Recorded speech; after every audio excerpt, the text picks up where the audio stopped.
2015-16 онд бол нөгөө аж үйлдвэрийн сайдын тушаалаар нийтдээ 23.1 тэрбум төгрөгийн зээлийг олгосон ийм асуудал байж байгаа.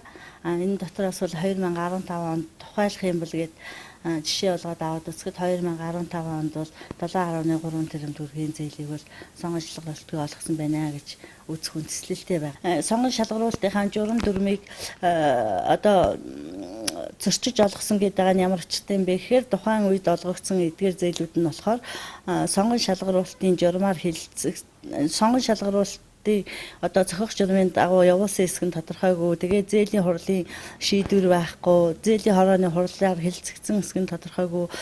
Зохиох журмын дагуу нөгөө санхүүгийнхаа үндсэн баримтыг зохиох журмын дагуу бүрдүүлэхгүйтэй холбоотой ийм бүрхэг асуудал нэгдүгээрт байгаа. Хоёрдугаарт нь бол эдгээр зээлүүдийн одоо үндсэн их баримтыг яаж бүрдүүлсэн тодорхойгүйгээр ер нь бол сайдын тушаалд үндэслээд сайдын тушаалаар олгогдсон энэ зээлүүд бол юугаар батлагдж байгаа юм бэ гэх юм бол тухай үедээ сайдын тушаалаар гаргасан шийдвэр тэгээд тэрний тэр шийдвэрт заагдсан одоо сайдын тушаалын хавсралтаар зээл олохоор олгогдсон тэр аж ахуй нэгжүүдийн үндсэн баримтуудыг үндэслэл ингэж гарч ирсэн байна.